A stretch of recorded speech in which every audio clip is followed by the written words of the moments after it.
바티칸 공의회 문헌 사목헌장 제3장 전세계 인간활동 문제제기 33항 인간은 자기 노력과 재능으로 자신의 삶을 더욱 폭넓게 발전시키려고 언제나 분투하여 왔다. 오늘날에는 특히 과학기술의 도움으로 그 지배권을 거의 온 자연계로 확장하였고 또 끊임없이 확장하고 있다. 또 무엇보다도 국가들 사이에 수많은 교류수단의 증가에 힘입어 인류 가족은 점차 전 세계의 한 공동체임을 자각하고 그렇게 되어가고 있다. 그리하여 인간은 옛날에 특히 하늘의 힘에 기대하였던 많은 복을 오늘날에는 이미 자신의 노력으로 마련하게 되었다. 이미 온 인류에게 번져가는 이 거대한 노력 앞에서 사람들 사이에 많은 물음이 일어나고 있다. 도대체 그러한 노력은 무슨 의미와 가치가 있는가? 이 모든 것을 어떻게 사용하여야 하는가? 개인이나 사회의 노력은 무슨 목적을 성취하려고 하는가? 하느님 말씀의 유산을 지키며 거기에서 종교적인 도덕적 분야의 원리를 길어 올리는 교회는 언제나 각각의 문제에 대하여 즉각적인 답변을 하지 않는다 하더라도 계시의 빛을 모든 이의 경험과 결합시켜 인류가 최근에 들어선 여정을 비추어 주고자 한다. 인간활동의 가치 34항 개인적 집단적 인간활동 곧 인간이 여러 세기를 거쳐 자신의 생활 조건을 개선하려는 저 거대한 노력 그 자체가 하느님의 계획에 부합하는 것으로 여겨진다는 것은 믿는 이들에게는 분명한 일이다. 하느님의 모습으로 창조된 인간은 땅과 그 안에 담긴 모든 것을 지배하고 세상을 정의와 성덕으로 다스리며 하느님을 만물의 창조주로 알고 자기 자신과 모든 사물을 하느님께 다시 바치라는 명령을 받았기 때문이다. 그렇게 인간은 만물을 다스려 하느님의 이름이 온 땅에 빛나게 하여야 한다. 이 명령은 또한 모든 일상활동과 관련된다. 실제로 자신과 가족의 생계를 마련하면서 사회에 적절히 봉사하도록 활동을 해 나가는 남자들과 여자들은 당연히 자기가 자신의 노동으로 창조주의 활동을 펼치고 자기 형제들의 이익을 돌보며 개인의 노력으로 하느님의 계획을 역사 속에서 성취시키는 데에 이바지한다고 여길 수 있다. 그러므로 그리스도인은 인간이 자기 재능과 힘으로 만들어낸 작품들을 하느님의 권능에 배치된다거나 이성적 피조물을 창조주의 경쟁자로 여기지 않을 뿐만 아니라 오히려 인류의 승리는 하느님의 위대하심을 드러내는 징표이며 하느님의 헤아릴 수 없는 계획의 결실이라고 확신한다. 그리고 인간의 능력이 커질수록 개인이든 공동체이든 인간의 책임도 더욱 확대된다. 여기에서 그리스도교 메시지가 사람들이 세계 건설을 외면하게 하거나 자기 동료들의 행복을 소홀히 하도록 강요하지 않는다는 것은 분명하다. 오히려 그러한 활동을 하도록 의무로서 더욱 단단히 붙들어매고 있다. 인간활동의 규범 인간활동은 인간에게 35항 인간활동은 인간에게서 나오는 인간을 지향하고 있다. 실제로 인간은 일을 하면서 사물과 사회를 변화시킬 뿐 아니라 또한 자신을 완성시켜 나아가는 것이다. 많은 것을 배우고 자신의 능력을 기르며 자기를 벗어나 자기를 초월한다. 이러한 성장은 바로 이해한다면 모을 수 있는 외적 재산보다 훨씬 값진 것이다. 인간은 무엇을 소유하느냐보다 오히려 어떠한 존재이냐에 따라 가치를 지닌다.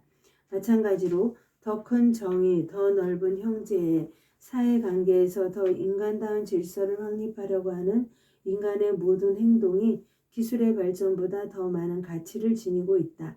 기술의 발전은 인간 진보의 물질적 바탕을 마련할 수 있지만 결코 그 자체만으로 인간 진보의 실현을 이끌어낼 수는 없기 때문이다. 그러므로 인간활동의 규범은 바로 하느님의 계획과 뜻에 따라 인류의 참 행복에 부합하고 개인으로든 사회 속에 자리하든 인간에게 완전한 자기 소명의 개발과 성취를 허용하여야 하는 것이다. 현세 사물의 정당한 자율성 36항 그러나 많은 현대인은 인간활동과 종교의 더욱 밀접한 결합으로 인간이나 사회나 학문의 자율성이 침해당하지는 않을까 두려워하는 것처럼 보인다. 현세 사물의 자율성을 피조물과 사회 자체의 고유의 법칙과 가치를 지니고 있으며 인간이 점차 이를 분별하고 이용하고 안배한다는 것으로 이해한다면 그와 같은 자율성을 요구하는 것은 전적으로 타당하다. 그것은 현대인의 요구하는 것일 뿐 아니라 창조주의 뜻에도 부합하는 것이다. 사실 만물은 창조의 조건 자체에서 고유의 안정성과 진리와 선, 또 고유의 법칙과 질서를 갖추고 있으므로 인간은 이를 존중하여야 하고 학문이나 기술의 각기 고유한 방법을 인정하여야 한다. 그러므로 모든 분야의 방법론적 탐구가 참으로 과학적인 방법으로 도덕적 규범에 따라 이루어진다면 결코 신앙과 참으로 대립할 수 없을 것이다. 세속 사물이나 신앙의 실제는 다 똑같은 하느님에게서 그 기원을 이끌어내기 때문이다. 오히려 겸허하고 항구한 마음으로 사물의 비밀을 탐색하려고 노력하는 사람은 의식하지는 못하더라도 만물을 보존하시고 있는 그대로 존재하게 하시는 하느님의 손에 인도되고 있는 것이다. 이러한 까닭에 학문의 정당한 자율성을 충분히 깨닫지 못하고 어떤 때에는 바로 그리스도인들 사이에서도 없지 않았지만 거기에서 논쟁과 갈등을 일으켜 많은 사람이 신앙과 과학을 서로 배치되는 것으로 여기도록 만들었던 정신 자세를 개탄하지 않을 수 없다. 그러나 만일 현세 사물의 자율성이란 말이 피조물들이 하느님께 의존하지 않는다거나 인간의 피조물을 창조주께 돌려드리지 않고 멋대로 사용할 수 있다는 것으로 이해된다면 하느님을 인정하는 사람은 누구나 이러한 생각이 몹시 그릇된 것이라고 여기지 않을 수 없다.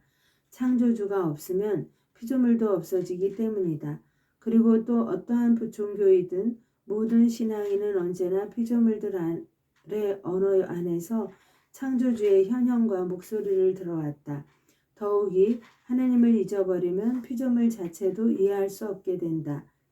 죄로 타락한 인간 활동 37항 또한 성경은 역사의 경험과 일치하여 인간 진보는 인간의 커다란 선익이지만 큰 유혹도 함께 가져준다고 인류 가족에게 가르쳐준다. 실제로 가치 질서가 뒤집히고 성과 악이 뒤섞여 사람들은 개인이든 집단이든 오로지 자기 것만을 헤아리고 남들을 생각하지 않는다. 그 때문에 세상은 이미 참된 형제의 자리가 되지 못하고 인류의 중대한 힘은 벌써 인류 자체를 파괴하겠다고 위협한다. 암흑의 세력에 대한 힘든 투쟁은 인류의 역사 전체를 관통하고 있으며 이 투쟁은 태초부터 시작되어 주님의 말씀대로 마지막 날까지 계속될 것이다.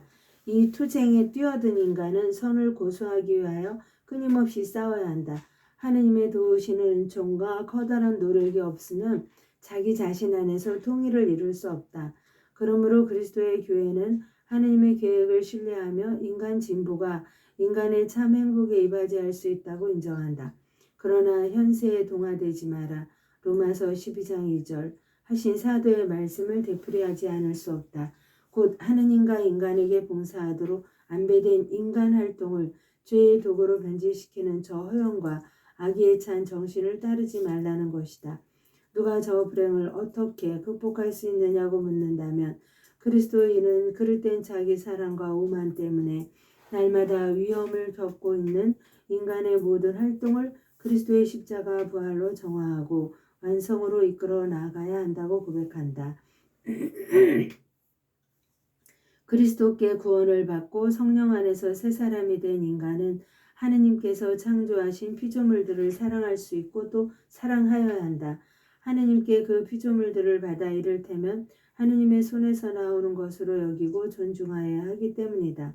복을 내려주신 분께 그 피조물에 대하여 감사하고 청빈과 자유의 정신으로 피조물을 사용하고 누리며 아무것도 가지지 않은 자 같이 보이지만 실은 모든 것을 소유한 사람으로서 세상의 진정한 소유자가 되는 것이다. 사실 모든 것이 다 여러분의 것입니다. 그리고 여러분은 그리스도의 것이고 그리스도는 하느님의 것입니다. 고린도전서 3장 21에서 23절. 파스카 신비 안에서 완성된 인간 활동. 38항. 하느님의 말씀을 통하여 모든 것이 생겨났으며 바로 그 말씀이 사람이 되시어 인간의 땅에 머무르셨다.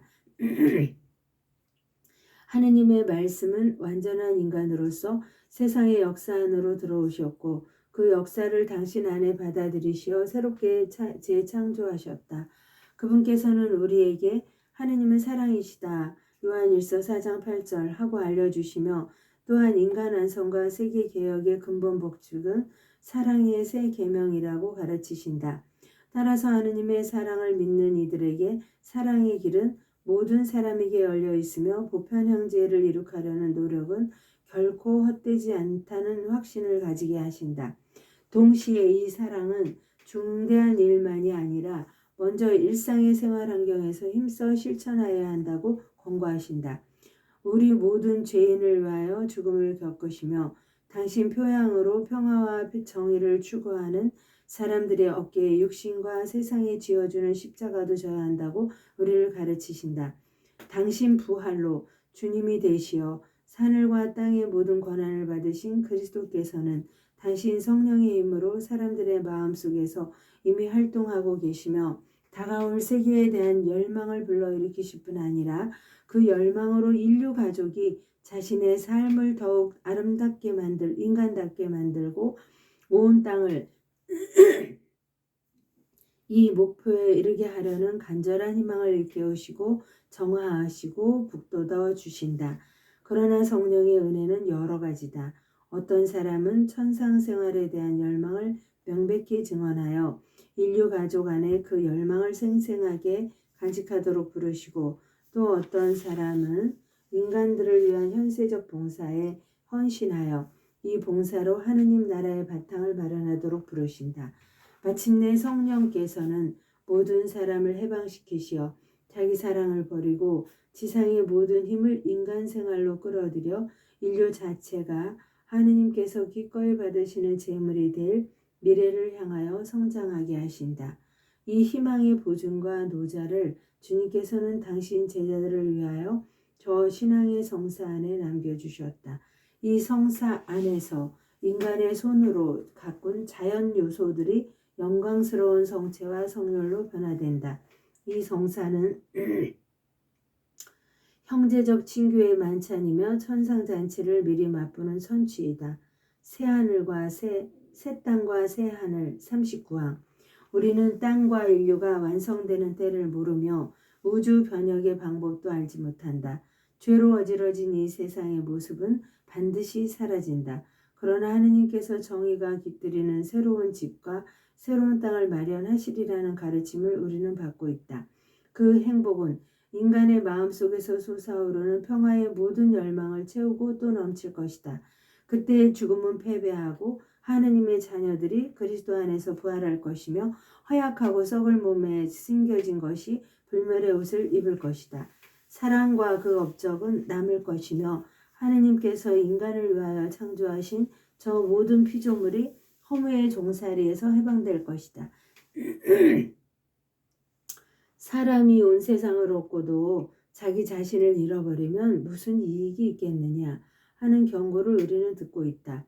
그러나 새로운 땅에 대한 기대가 이 땅을 가꾸려는 관심을 약화시켜서는 안 되고 오히려 그러한 관심을 불러일으켜야 한다.